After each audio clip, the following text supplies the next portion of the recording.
In this tutorial, I'm going to show you how you can make a research or critical link page, and we're going to be using pages in the iCloud. So first thing you need to do is log into your iCloud and let's create a document.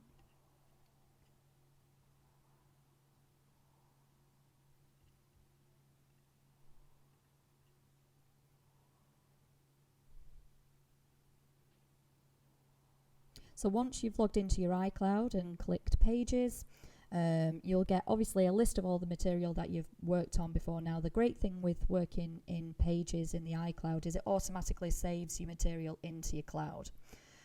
So to create a new document, we're just going to click this plus sign here.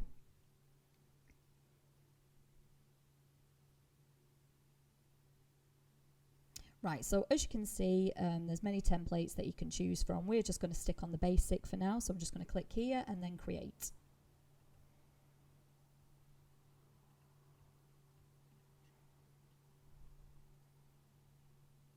Right, okay, first things first, we need to just go up to change some of the settings on the document sizes. So to do that, we're just going to go to this tool here in the corner. Let's click on there. Now it automatically sets up your document as a US letter. If you click on that and then just click A4, we're just going to delete all the headers and the footers because we don't want that, and we're just going to delete the margins as well. So we're going to change these all to 0.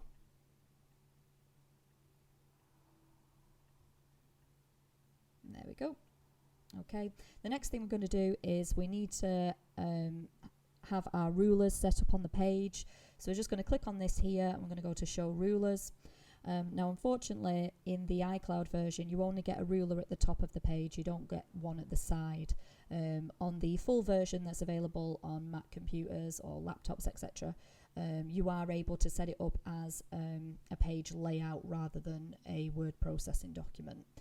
But it's fine, you can still work with this. It just means that we have to get around the issue regarding guides, but I'll show you how to do that in a second.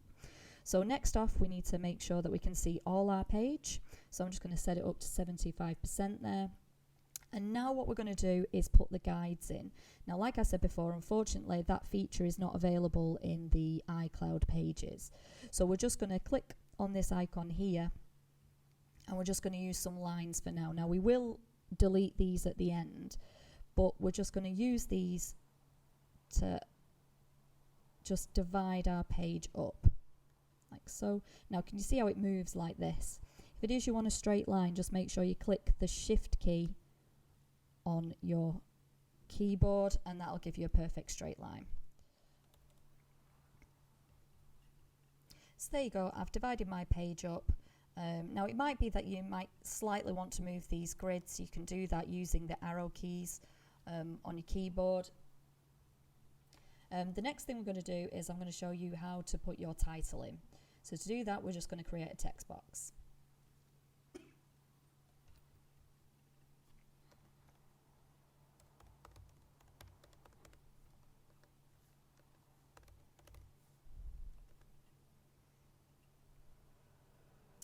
Okay, now I've created my text box. I'm now going to just edit this.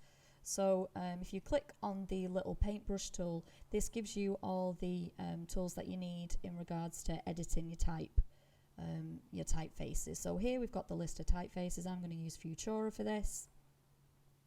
I can change the size of my text here. So quite nifty, what you can do is just type in the size that you want. So I'm going to go about 80, maybe a little bit smaller than that.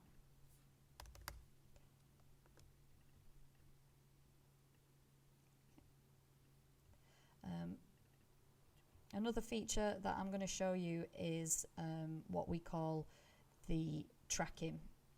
So what you can do is you can adjust the spacing between your characters. So if you highlight your text and it's just where this cog is here, so if you click on that, you can then adjust the spacing. So could you see here, by clicking a minus, you can see that the characters are starting to move closer to one another. If you do that, it actually makes it a lot easier for the viewer to read the text. So I've done that. I might make it just a bit smaller because it's still a bit on the big. Let's move that down. Yep. Now, another feature that I need to do, and again, this is something unfortunately you have to do in the iCloud version of Pages. If you click on Arrange, it'll do a text wrap thing. So when you put another layer on top of one another, it won't allow you to stagger them. So you have to click automatic and then go to none, and that will mean then when I put another text box on top, this one won't disappear. It's a feature that you see in Word as well, so I'm sure you've all come across that problem, but in this instance you just need to click Arrange. Now I'm going to rotate this one, so I'm just going to move it to 90 degrees and move it over here. So I'm going to have it along that line like so. And then I'm going to create another text box. Again, make sure the text wrap's on none, and this time I'm going to write 100 boots.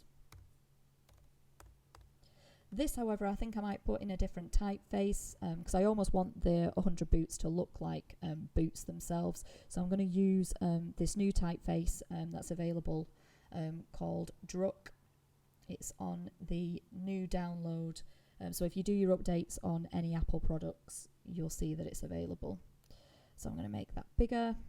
But you can see here the kerning, or the tracking and the kerning's it's too close. We need to just expand that out a little bit. There we go. Move it in just a tad, like so. And I'm going to change this to about 100. There we are. I'm going to change the colour. So to change the colour, you can click here. Now you see it already puts themes up there. You can click, there's more sort of tones, and here you can do custom if you wish. But I'm just going to stick to this grey here at the bottom. I'm going to move that over here. Might make that a bit bigger.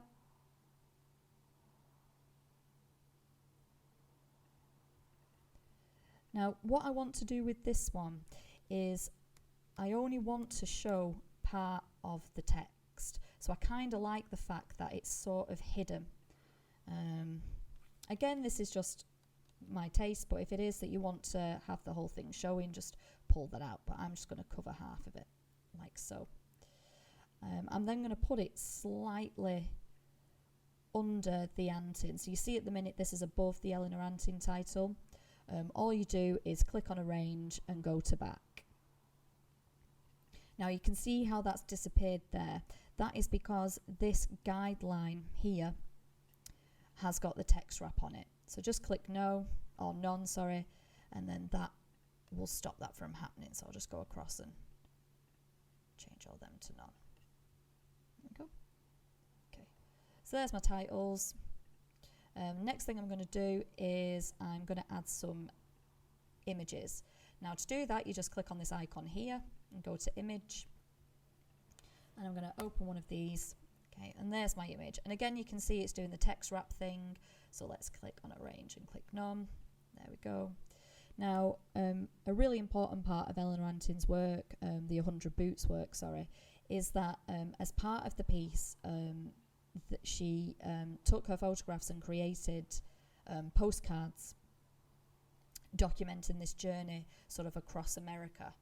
So I've decided in my layout I'm going to use the images of the postcards. So I'm just going to make that smaller, just scale that down.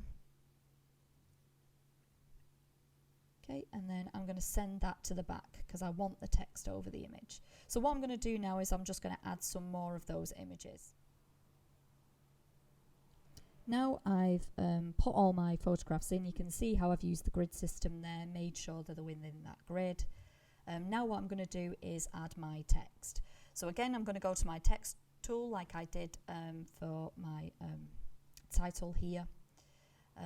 Now, if you go to your text here, you can set it up as the body of text as a paragraph style. Now, it automatically puts it at size 16. Now, that's too big really for the body of text.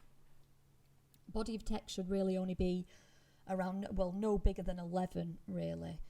If it's too big, it'll appear too big on the page, and actually it will make it far more difficult to read. So we're just going to change the font. I'm going to put it to Futura to link up with my heading. I'm going to change this to size 11. Now I've already got my research. I've saved my research on a text, on my text tool. So I'm just going to copy that, so Command C, go back into here, click Command V, okay, and then there's my text that I've written.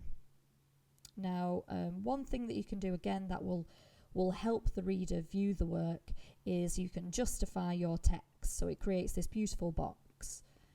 It will make it easier to read, so it's a good thing really to justify your text. Another key feature as well is, like I mentioned before, our ability to track. So click on the little cog and then just click minus, make it a little bit, reduce that tracking ever so slightly. And then here we can adjust the leading as well. So the leading is the space between the lines. So here I'm just going to open that up a little bit, mainly because I want the characters to almost look like little boots themselves. So by opening that leading up, it'll create sort of that line of boots, which I kind of like. There we go. So move that up.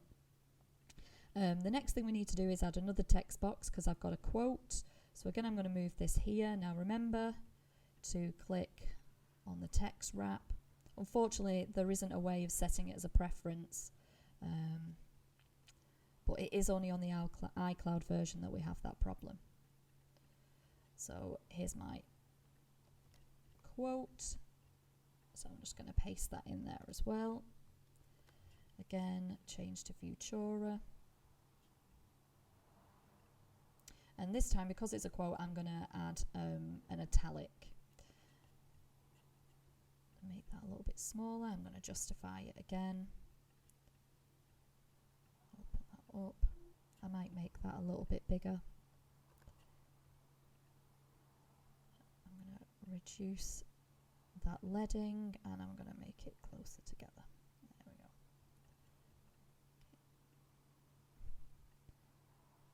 There we go. So now I've nearly finished my research page.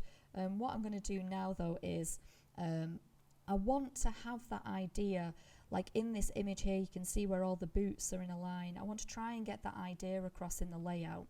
So I'm going to create another type box here. Again, make sure you go to none. And I'm just going to put lowercase l's in, because I want them to almost mimic those boots. Yeah. There we go. Oh.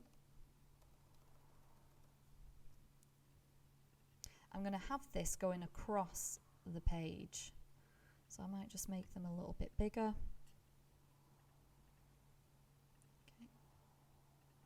Grey, and I want them to be sent to the back, so I'm going to click on the arrange and send to the back. Okay. Now what we're going to do is we're going to delete these guidelines now, so I'm just highlighting them and deleting them. There we go. Just move this down ever so slightly. So there's my research page. Now you can add diagrams to this as well. You can add diagrams by using this tool. You know, you can add little boxes. If I go to style, click no fill, add a border. This time it could be white, red. Sorry, the dotted line. So you could put little diagrams on these, highlighting the boots and where they are in the frame. So you could add features like that. That's a good. It is a good way of demonstrating analysis. So there is your completed research link, critical link. Now, if it is you want to download this, because it will automatically save in your iCloud. So if you were to log off here now, log back in, it will be there. So it's really good because it basically means you can't really lose anything. Everything will save. However, if it is that you want to download it and print it, or for whatever reason, you can click on this and then click download copy, and you can save it either as a Pages document or a PDF. If you do save it to Word and then try to open it in Word, typefaces like Futura, Helvetica won't be recognised in Word. So these are the two that you really want to be using, either PDF or Pages. Now, if it is that you want to share this with your teacher, so if you're handing it in as an assignment or If you just want the teacher to have a look over it, you can actually send them the link by clicking this button here and just putting in your teacher's email, and then what that does is it sends a notification to the teacher, and we can then log on and have a look at your work. So there you go. That is how you make a research link in Pages in the iCloud.